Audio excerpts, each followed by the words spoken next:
when you're comparing your price point with everything else in North Old Town up to North Arlington, the variation of how things show is amazing.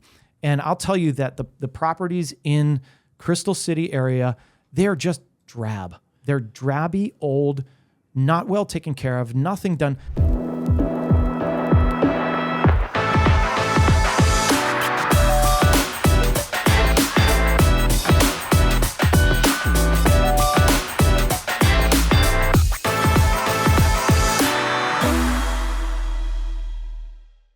How's it going, everyone? Welcome back to another episode of the Shawn and Matt Show. My name is Matt. That is Shawn, and welcome to our show. Shawn, Thursday, July 18th. You know, if we both have our laptops and iPads out, we are coming with the stats. You know, this is a brand new iPad, and I made the mistake of going to the Apple Store and saying, I'm just browsing. I'm just going to look. I'm not ready to make a purchase.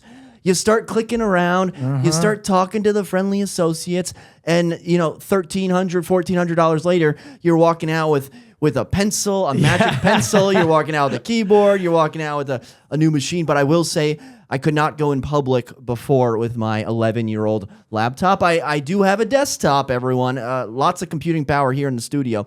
I just have now upgraded, and I'm ready to bring you flashy new graphs, shiny new charts, and everything the iPad Air has to offer. I mean, the thing is beautiful. I'm jealous. It's a nice big screen. You've got all capabilities there. So, ladies and gentlemen, in today's episode, it's going to be a catch-up episode. I haven't seen Shawn in a couple weeks. I haven't seen you. We haven't put out an episode recently, so we're going to be talking about the Arlington real estate market. We're also going to be talking about solar. Half of my YouTube recommendations are now solar panel DIY install, because we're getting to a point where the solar panel prices are crashing, but in a good way, where solar is becoming so cheap. And I actually read an article the other day that said California is producing like too much solar, where they're not using enough, like they generate so much that they're not using enough out of it. I can't describe it in depth, but it made me think that maybe we need to figure out a better way to use the solar. So we're going to get into solar as well. Shawn, let's start with the Arlington, Virginia real estate market. We're going to pull up some smart charts, okay? A feature on the Bright MLS, and take a look at Arlington County, specifically inventory levels. And what I have here, let me make it a little bit bigger. You can also look on the iPad here. So we have Arlington County, 10-year rolling history of all of the inventory. So if we were to flash back to 2015, for example, we have May. May had over 500 new listings on the market. Wow, Shawn, that's how amazing. was your spring market in May? Must have been in 2015. Must have been incredible. Now we are at a little over 250. So that makes the math easy. You're at basically half of the new listings. Call it 9 years ago. We're now at half, and there are peaks and troughs. I believe that's the correct term, peaks and troughs. So we start heading into December. That's that shortest little, new listing. Not many people are thinking, oh, Christmas time, this is a great time to list. But of course, come the springtime, we're seeing in 2015, there were 500, 2016, springtime, 500. Even in 2021, there were over 500 new listings at one point in Arlington County proper. And then we start seeing the hockey stick downwards, if you will. 2022 saw less, 2023 even fewer. And 2024, it looks to be around the same, maybe even slightly higher, but categorically, 2023 and 2024, significant drop off from the 8 years prior. So this is for all homes, Shawn, in detached townhouse, condo. What are your thoughts, both as you're looking at this graph, as an agent who has worked through all of these past 10 years, as a home buyer who has purchased in Arlington County within the past 10 years, and, as an agent, boots on the ground? Yeah, well, you can tell by looking at this graph, just looking what I'm looking at right now, you can understand why prices have increased so much since 2021. And that is because supply has dropped and dropped and dropped. Every year, you see that slope down. And so what inversely is going to happen is your prices are going to go up, and it just has to happen. When you have a lower supply, the amount of buyers, the good thing is we don't have the amount of buyers that we did in 2015, 2016, because if that was the case, these prices would shoot up like crazy. Well, hold on, slow down. You got to have the demand too. So it's two parts, because there's a lot of places in America that don't have a lot of supply. There's also not a lot of demand. Right. Okay. So, but you're saying prices would have shot up even more. Tell me more about this, because in my mind, we're seeing near record levels of average sales prices, median sales prices across the board. Yeah, but do you remember in 2001 when we were putting properties on and we were getting 15 contracts? Did you just say, do I remember 2001 when I was 11 years old? I mean, all right, I was in do, the market, but not as a real estate agent. 2021 is what 2000. I do remember 2021. So 21, like we were seeing insanity. It was like 15, 17 contracts. It was nuts, right? Yes. So now, and that was with a high level of inventory. So that means that we had a lot more buyers in that market. And now, and I'm not saying this that I know the statistics. I'm going on based on what I saw. So in 21, we were seeing huge contracts. We were seeing multiple contracts, and anywhere, right? Anywhere in the area. And then now in 2024, we're still seeing multiple contracts. And in the spring, we still saw it, but we didn't quite get to like 20 contracts like we were seeing back then. We'd see a couple, 5, 4, 3, depending on the listing. So, and the fact of the matter is that we have less listings. So not only do we have less listings, but the buyer pool is down, but it's still causing prices to go up because there's higher demand than there is. Do you know the reason we have fewer buyers? And I have an answer. I mean, my guess would be that the rising costs. It's affordability. It's affordability. Shawn, it's affordability. The payment on a 0% down 30-year mortgage for the median price home is 110% higher than it was a decade ago in June 2014. And that median price is up 54%. So, not only do you have the median price higher, but then you also have the interest rate being much higher than it was. So you're just getting hit from essentially both sides as a buyer. Hit from both sides of the buyer. And the thing is, the people that are in this market that can afford to be in this market are competing. And so it's really difficult for your average buyer to get into this market. Well, it's so fascinating because we'll see houses, sit on the market. Some condos sit on the market, but then others will have multiple offers. And I'm working with some buyers right now. We just went under contract on a single family detached house inside of the Beltway for under list price, 5 days on the market. We got like $30,000 off the list price. Wow. For, a move-in ready house. This isn't like a teardown. This isn't like a as-is fixer-upper. This was like a great house, and the sellers, had some motivation. Shawn, finding out that motivation. They wrote motivation in the listing. Worst thing you can Would do. you ever write the word motivation in the listing description? I mean, there's actually another one I looked at. The condo that keeps dropping its price. They have motivated seller in there. Well, if you had a motivated seller, then drop the price to a price that makes sense, right? But that's the worst thing you can do is put motivated seller, because you're just going to get dropped at the knees every time. So Matt, compare this to, though, when maybe they were looking a few months ago in what kind of contract. 100,000 over. 100,000 over. That's now the you're starting getting 30K price. under. And we're getting whooped, by the way. Yeah. We're getting absolutely hit by all sides. We're what's the saying here? You're getting whipped. Smithereens. Blown to smithereens. There, I got there eventually. Well, the thing is, and the last couple of weeks for me, I was away for a couple of weeks, and I have to be honest, I was loving it because I wasn't getting the calls that I normally get because it's July, and this is typical. This is when everybody goes away. It's a really good time to buy because there's not as many people looking. But I'll tell you, it's a really hard time to buy because there's just not anything good on the market. There's not much good, and the good stuff goes. It doesn't matter, and that's my point here, is like, if you've got a listing, you better make that thing shine and make it as good as possible to hit the market, or else you're going to sit. And, when I look at the inventory and I compare it to maybe my listing, we have one listing on right now. It's slow, but it's in Liberty Center. And I have to say that if you compare our listing to the bulk of listings out there in the one-bedroom market, ours shows phenomenally well. I mean, I walked in there the other day and I'm like, man, this place is awesome. And, that's what you want as a client. As your clients come in as a buyer agent, you want your clients to be like, holy cow, how can I pass this up? But I'll tell you, the majority of the stuff that I saw, and I've been taking clients around this week since I got home, I've been showing a couple different areas, and most of the stuff is just not really good. There's nothing good about it. Or if it is, it's like it's a new build that they're asking, a high price per square foot. It looks really good, but is it worth that? And then you get into some of these older buildings in Crystal City. Like this is condo market up to 1.1 million, townhouses up to 1.1. And like you go to Crystal City and it's like blah, like ugh. Hold on, do you have a condo buyer, Crystal City, up to 1.1 million? I do, yeah. Do you have something? We need to chat. Okay, see, this is why we need to talk. But they're all over the place. Exclusive situation. Okay, this is good. So Matt, I went from Old Town, North Old Town, looked at some, I can't remember the name of the building, but new build in North Old Town. There, you're talking $900 and some $1,000 for about 1,100 square feet. So it's a high price per square foot. It showed really well, really nice place. But the second bedroom was small, so like it was kind of unusable. And then you get into the Delray area. There's a couple cool spots that they looked at. Townhouse build.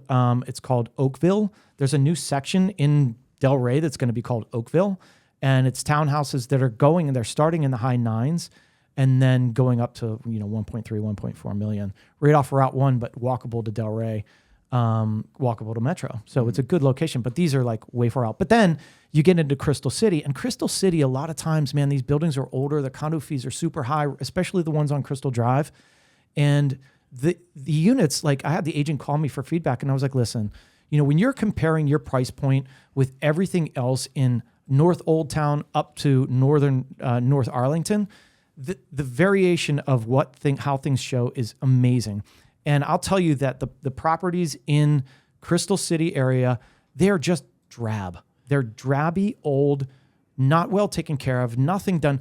Now, the one that we did look at Did you see this one? Did you see 1300 Crystal Drive? No, we passed on 706. The reason why? Why'd you pass? Condo fees? Condo fees. Yeah, they're so condo high. fees are like $2,000 a month. It's impossible. This is $1,580 a month for this 3-bedroom, 3-bath, which is, I got to say, pretty decent price for a 2,100 square foot, $965,000. But the condo fee was $1,580, so they're like, I'll pull back on that.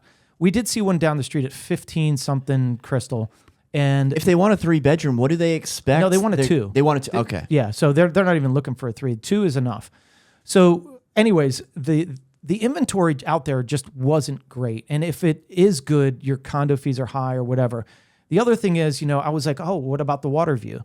Take them to the water view, but the water view doesn't have balconies, so you're limited. And the other thing about the water view is sometimes when you're looking out these windows, you're looking straight into an office building. And yeah, you're high luxury, but you're just like, your views aren't that great. So the last one on our bucket, our list that day, we saw like 7 or 8 places, was 2000 Clarendon. And honestly, I haven't been in 2000 Clarendon much, right? There hasn't been many resales in there. This place was amazing. And Really? they were not looking for a high rise. But when they walked in there, they're like, oh God, like this place is amazing. The problem was that they had just accepted an offer. Oh. And we would have bought it. We would have paid for it cash, right? But now their sights are set on this 2000 Clarendon unit where it's like beautiful, and there's nothing else. I looked at everything and I'm like, there's nothing that compares to this. So my point is, if you've got something really good that you're thinking about putting on the market is dry right now for something really nice like that in the condo market or in that townhouse market under 1.2 million. So what I keep coming back to is July and August are not great times to list a property. There's not many buyers out there. I guess you could make the argument that there's not many listings out there. There's not many people. So if you go out, you're the only one, I guess.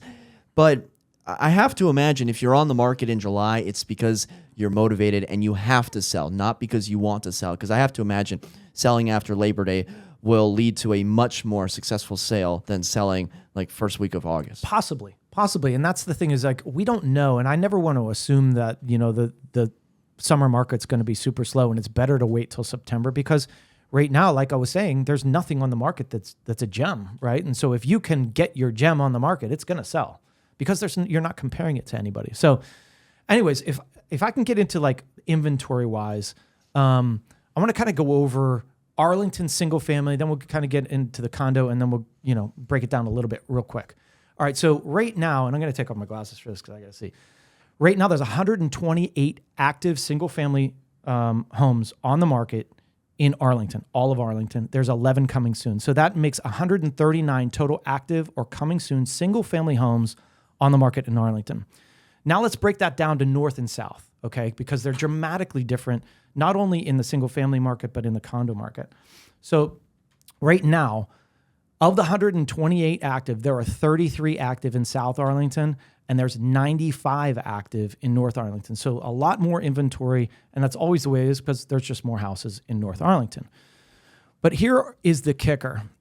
If you look at the lowest prices, north or south, South Arlington, its lowest price for a single-family home, $625,000. Any idea of what neighborhood? Is that like a livable house, or is that I looked it up. It's like a ranch style, little ranch style. I didn't look at the interior pictures, to be honest, but what neighborhood would you say? It's probably Green Valley. Knock. Yeah, right in that area. So Knock is $625,000. That's just north of 395 area, right near the Shirlington, kind of close to the Shirlington area. So 625, right? You compare the lowest price to North Arlington right now, $875,000. So you're talking $150,000 difference between the lowest prices north and south. That lowest price property, I've actually been through it. It's in North Arlington. It's in Highview Park. Highview Park typically has, the lower priced properties in North Arlington. So Highview Park, the property, it was like an investor flip, right? But the weird thing about it, the interior was pretty nice. It looked nice, but it was just so odd. It was like the entire property was odd. You have to drive right next, your driveway's between two houses and you're set behind another house. The yard is just weird. There were so many weird things about it. And that thing is still $875,000. So you're seeing the price differences on the low side. Now here's on the high side. The most expensive single family house on the market right now is $2,295,000 in South Arlington. Almost $2.3 million. So that's in Addison Heights. That's, just east of Arlington Ridge Road, west of Route 1. Okay. Yeah, like walking distance to Crystal City. 23rd Street, 23rd Street, all that stuff. So right in that pocket, that's brand new construction, $2.3 million. That's your highest price. You now go to North Arlington, your highest price right now is $4,975,000. Double, almost double. This is new construction. This is Broyhill Forest. You're more than double the price for your highest things. So that's like the dichotomy between North and South. Here are a couple other stats. Right now in South Arlington, there's 6 properties over $2 million. So 6 single-family homes over $2 million. In North Arlington, you have 59 single-family homes over $2 million. 22 of those are over $3 million. Wow. So that's a lot of money, man. And this is why the affordability, the single family market in North Arlington is so tough, because most of the inventory is over $2 million. There are only 8 properties in North Arlington under $1 million. And there's 14 under $1 million in South Arlington. So that kind of shows you the difference in that single family market between North and South. And it's big, right? That's huge. It's huge. So now I want to just focus on North Arlington and the condo market. Okay. And so what I was looking at, and since I was kind of trying to show these properties and trying to find my clients something really good in that 2-bedroom around $1 million, I was focusing on that, and I was doing my searches, and I'm like, man, there's really nothing on the 2-bedroom market. And right now there is one condo between $850,000 and $1.5 million. One condo, 2-bedroom, 2-bath for sale. It's $995,000, and that's the Waterview property. There's nothing else between $850,000 to $1.5 million in the 2-bedroom market. That's insane. There's just nothing there. And you're low. Well, actually, you know what? I'm wrong. Hold on. I had this. The Belvedere had one. It was priced at $699. It's under contract now, but it went under contract rather quickly. I thought it was going to sit on the market for a little bit, and someone snatched it up. Yeah, there's actually, I correct myself. There's one coming soon in the Belvedere. It's 1.175. It's a 1,640 square foot unit. But the Belvedere is a market in itself, right? I mean, it's kind of like an older building that sometimes needs renovation. And if they haven't renovated, it's like, do your clients really want to put that into it? So that's kind of like the quick gist of the 2-bedroom market. Right now, there are only 25 2-bedroom or 3-bedroom units on the market in North But there's Arlington. still some 2 bedrooms in the 6 to 8 range. So it's not like, yeah, sure, they're going to be a lot nicer once you get into the 8s. But, if you have a budget of $700,000, there will be multiple options. I love the one in Lexington Square that you sold a couple years ago that's back on the market that's having trouble selling. Yeah. So maybe they'll do like the last people did, and once it struggled, they would call you to actually sell it. Yeah, it brings up a good point. The reason that one's struggling and I sold it was because it's on the first floor, and first floor units are really tough to sell, but it's a good unit. It's a nice sized 1,295 square foot unit.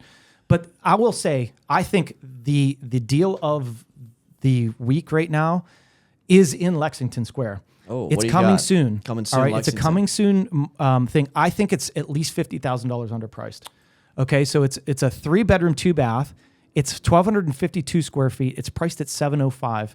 If you look at the comparables, there was one 801 that sold with 1 parking space, sold not too long ago for $780,000.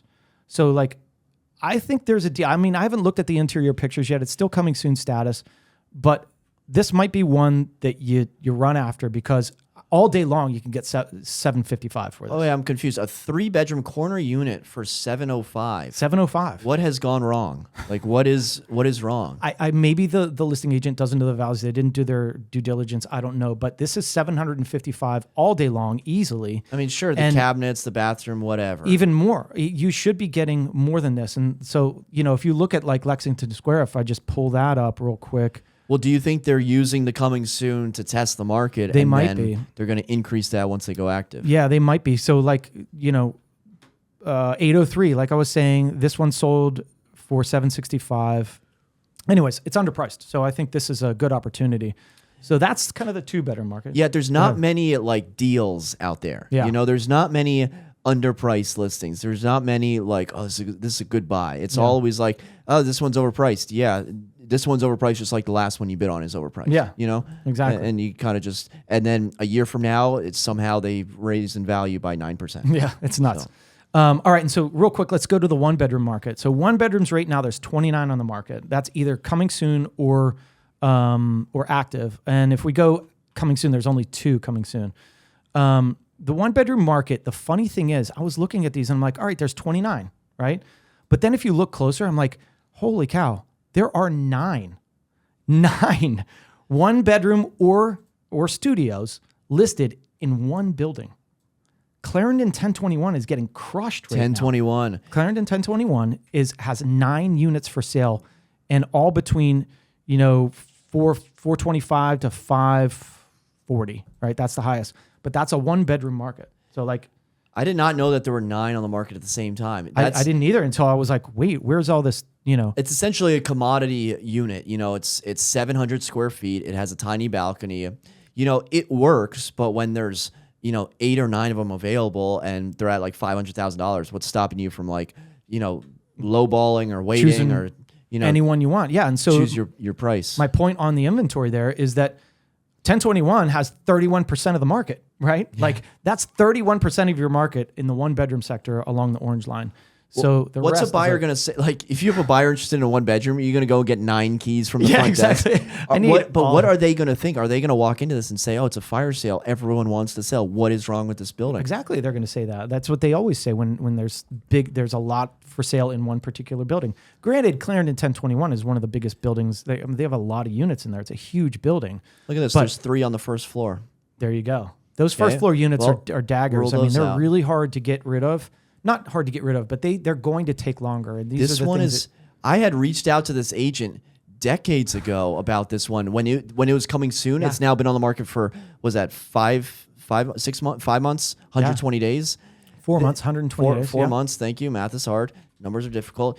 First floor unit, 1-bedroom commodity. I don't think Pictures look good. I mean, they should have staged. Well, there's staged but pictures, it goes in towards the courtyard, and the natural light can be a challenge. But we were ready to write an offer on this one, and then we did something in Westview. But yeah, I mean, 515 down to 505. I mean, you got to do you have to keep dropping this under 5 to get this gone? Yeah, probably. But I mean, well, that's the thing is the market's kind of stagnant right now. So people are away. You're not going to see the traffic. And this is what I tell my clients when we're putting something on the market in July is like, listen, it's going to take a little bit longer. That's just the nature of the summer market. But having 9 on the market at the same time is dagger city, right? Yeah, these usually fly off the chart, especially the 1-bedroom and dens. I think when the 1 and dens go on the market, they sell immediately with multiple offers. But the 1-bedrooms, yeah, you can just sit around and wait for the right one to come on. Yeah, and that's you bring up a good point right there. Is like 1-bedrooms, 1-bedroom dens, and I know we're talking condos and whatever, but like there's no differentiation between a 1-bedroom and a 1-bedroom den In the MLS. So we can't if we're searching for a 1-bedroom den, we can't. We have to search all 1-bedrooms and then kind of go through and try to figure out which one has a den. So that's one thing that I've talked to MLS about. I'm like, hey, listen, can we do something about this? Because if you put on a condo, there's a difference when you're putting a listing on.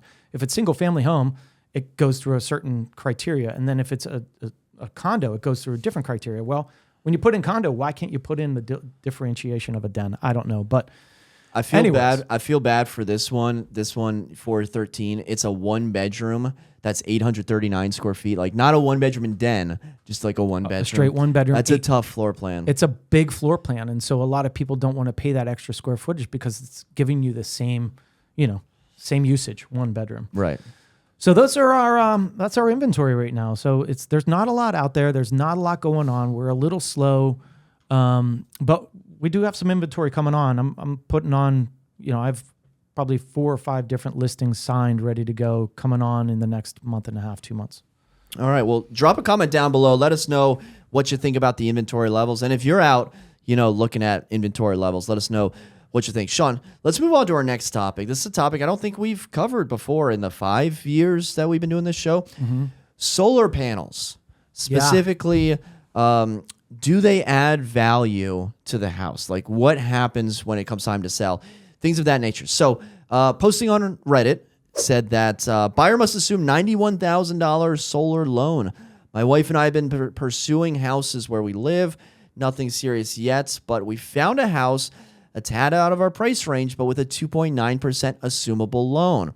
And then we started running the numbers and we were pretty interested. Everything was falling into place. Then we asked about the solar panels. Is it a loan? Do they own it? Is it leased? And they said $91,000 left on the loan at $410 a month for the next 23 years. The buyer must assume the loan and monthly payments. Shawn, these numbers to me are astronomical. And everyone was joking, wow, you must have like a solar field. Like, and you do. And it's right outside of your living room. These aren't roof mounted solar panels. These are ground mounted. And they decided in their wooded lot to put them where everyone can see. They're essentially on display right in the backyard. So, Shawn, that leads me to my next question is, we haven't really talked about solar panel too much. It's starting to become more prevalent. I went to my buddy's barbecue in Fort Washington over the weekend, and we turned into the neighborhood.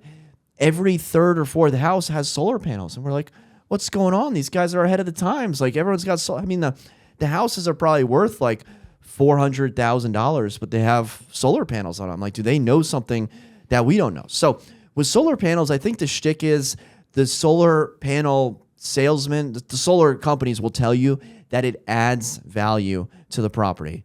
Now, maybe in unique circumstances where you own it outright and you have the newest, solar panels available and it was done with a company that's still in business and hasn't gone out of business, that can be the case. But we're talking about a lease, Shawn. What are your thoughts on a solar lease? And have you shown houses that have had solar panels? Don't ever lease anything on your property. Don't let any company come into your property, put something on it and say you're now leasing it. That's the worst thing I could ever think of doing. Why wouldn't you purchase those? I mean, the lease is 23 years. You're paying $400 and some a month on that. That's ridiculous. So the good thing right now is the solar panels are coming down in cost. The technology is getting better, so they're able to collect more, power, right? I'm no solar expert. I want to put it out there. I'm no solar expert, but I have not shown a property that was assuming a lease or anything on solar panels, but I did go on a listing appointment one time, and they ended up not listing their property for a long time and ended up going with somebody else. And I was like, thank God, because I didn't want to deal with this. But they did have a lease on the solar panels, so you had to kind of assume it, right? And that's exactly what's happening here. So it's a whole different level of something that I'd never gotten into before, and I was like, I don't really want to get into it, but so yeah, it's out there. Yeah, we're not solar experts, but we're real estate experts. Yeah. And once a lease is involved, that is going to severely impact your debt to income ratio. So you may not even qualify for the loan anymore. And just at its whole, I mean, $410 a month. I mean, what were your utilities to begin with? Sure, if you're in, California or something, they can get up crazy. But, there's not many circumstances where if you pay, $25,000, and this is a very low number because I've been looking at how much it costs to do a solar panel just for fun, right? Not going to do anything, just for fun. I mean, costs are, $50 grand, $75 grand, like $100 grand.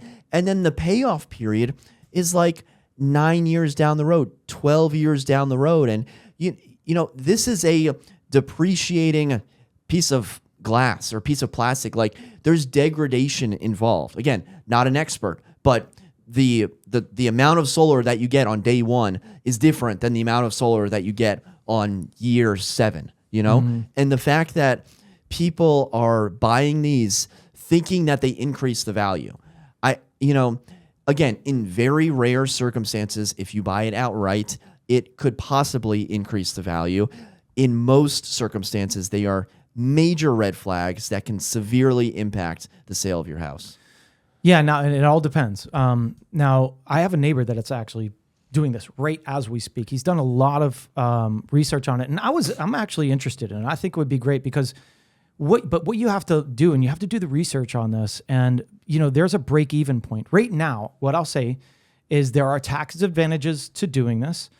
You can save 30%. You can get some sort of 30% rebate on the total cost of your solar install cost.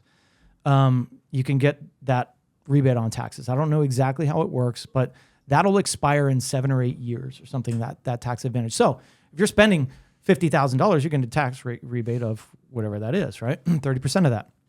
So a couple things that he told me. Number one, the cost of each panel is depending on what you're negotiating, there's tons of companies out there that can do it. Tesla's one big one that's out there, but there's a lot of companies out there. The cost for panels is between $1,100 and $1,600 per panel. Now, for him to get to a point where he was over his usage, he was putting in, 30 some panels, okay, on his house. So right there, you can do the cost. Okay, so $40,000 plus install, and then you want to get a battery backup. Battery backups replace the generators when your power goes out. Instead of a generator pumping on, you've got a battery backup, which is awesome. And that's one of the reasons I wanted to do it, because our power goes off, and I'm like, last year was off for like 2 days. My power was off. And I'm like, all right, enough of this, right? So that's when you start thinking about battery backup, solar panel, whatever. But so when you're thinking about this, all right, so total cost, let's say it's $50,000. You've got to look at your utility bill and what this is saving you. So what he said is he's going to 120% of his usage, okay? So he's installing panels that'll be 120% of his usage. Now, in Virginia, there's a law that you can't go off the grid. So basically how this works is you're getting solar power. You're giving this to Dominion Power. The monopoly? I mean, the electric company? You said it, right? You have to give that to Dominion, and then they sell it back to you. But basically, there's a net, right? So say your 100% is what your usage is. You're giving them 120. You're then saving. You're making 20%. Okay. So, but you cannot keep that yourself. You can't go off the grid. You have to give it back to the power company, and then they're selling it back to you at the rate. So if you're, just do the math on that. I mean, if you're 80% of your power bill, then your cost of your total thing is 20% of what it used to be. So you have to kind of figure out the break-even points on those, whether it's worth it for you. and kind of go on that. He also said that number 2, he's buying it. Okay. I wouldn't lease anything on my house. There are loans out there based on energy efficiency that you can get that are around 2%. So, you're thinking about interest rates on a house or a car or anything like that. And some car incentives, they'll give you 0% for X amount of years. There are energy efficiency loans that they'll give you for around 2%. The other thing he said, and this is where this could increase your value, is once you're done with this, you can pay for some sort of energy certificate. It's like $400. You have to qualify for it. They'll do whatever. I don't know exactly how this works, but the solar company is saying that when you do this certificate and you get the actual, energy certified, how people will put that in the list. Oh, it's all energy certified, blah, blah, blah. He said it's increasing your value by 6%.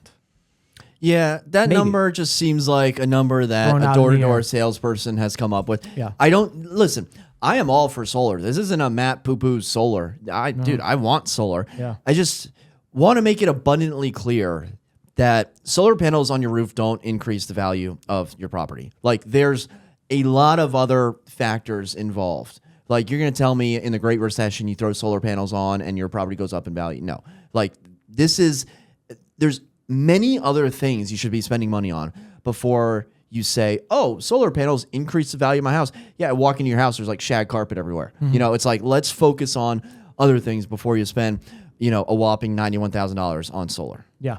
And where it could increase your value is when you're, net positive in your energy production, and you're actually producing and you're getting paid by Dominion Power every month. That's where it increases your value. You can say my utilities you're gaining $200, $100 a month, right? So that's where it could increase your value. But is it going to increase your value right away? I don't know. I'm no expert in the solar sphere. I haven't sold a bunch of homes with solar to see like the difference in values. We don't see that a lot in Arlington. No, we don't. And honestly, I looked at it for mine. Beware, you go into BJ's and you'll have people run up to you. Hey, let me talk to you about solar. And they're typically like trying to lease. They're trying to get you into a lease. Don't sign any leases for anything on your house. But the thing is, they'll look at an overview of your house with the trees and everything to see if you qualify. And they looked at mine, and within 12 hours, they're like, nope, you don't qualify. No, we don't want Too many trees. Dude, you mentioned BJ's. What we will see is solar panels above surface parking lots. Okay. So you go out to Arizona, you go out to California, all the surface parking lots have solar. Okay. So what does this do? This generates energy, and then it also shades the cars so the cars are cooler. Okay. So now there's like a two-prong effect there. So I also wonder, why don't 19-story condo buildings use solar? I mean, we're freaking 19 stories. I mean, the sun is right there. Yeah. Why don't we throw up some solar panels? I mean, I think doing anything with the current condo board that involves spending money is going to get shot down. But, But that's a good investment because it's reducing costs, right? So, yeah, it's increasing costs for a bit, but over the long run, that could really reduce costs. And that's where you want to start. Again, you're doing your numbers and making sure that it is going to reduce the costs and does it make sense. But over a 10-year period, you can actually reduce your utility bills. And I think that's the biggest thing about what we're facing in the condo market is the rise of the condo fee. And that condo fee is killing values. So how do you bring value back? You reduce those condo fees by reducing your utilities. I don't know. Just something to think about. It's a good point. let us know if you're in or out on solar in the comments down below. Speaking of in or out, Shawn, let's go to in or out, whether you are in or out on a property. We're actually going to go to San Francisco, California. We are going to look at a 2-bedroom, 2-bathroom, 1,675 square feet for $799, Shawn. Wow. $800,000. Okay, this is right, downtown, premium location. Unit 5E offers urban living in the heart of downtown, situated on the 5th floor. That's east-facing, 2-bedroom, 2-bathroom residence, showcases courtyard views and morning light. Features include custom lighting, a gourmet kitchen with high-end appliances, and a master bath with luxury finishes. There's also exclusive amenities, including a 20,000 square foot fitness and Pilates center. I know Shawn does his Pilates. A serene saline lap pool, a private screening room, and an exclusive owner's lounge. Additional highlights include a wine cellar, tasting room, and landscaped outdoor terrace with multiple fire pits. Shawn, for $800,000, 2-bed, 2-bath. Other features to note, because I know you're going to ask me. Excuse me. It was recently sold in 2015 for $1.5 million. Mm-hmm.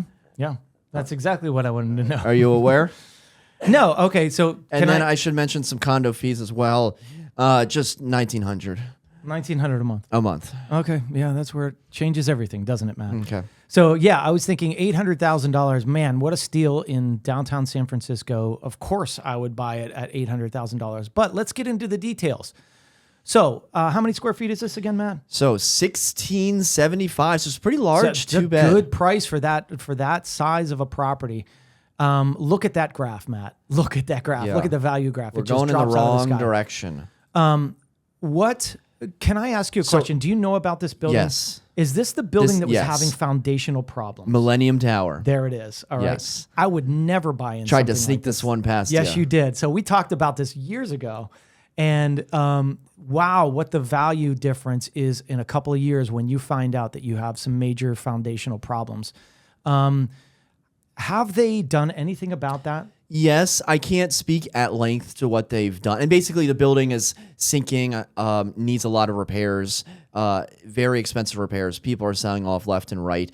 And properties like Unit 5E, which have sold in the past for $1.5 million, are now selling for $800,000. I mean, the running joke in San Francisco is like, what can you get for $800,000? Like half a parking spot? Yeah.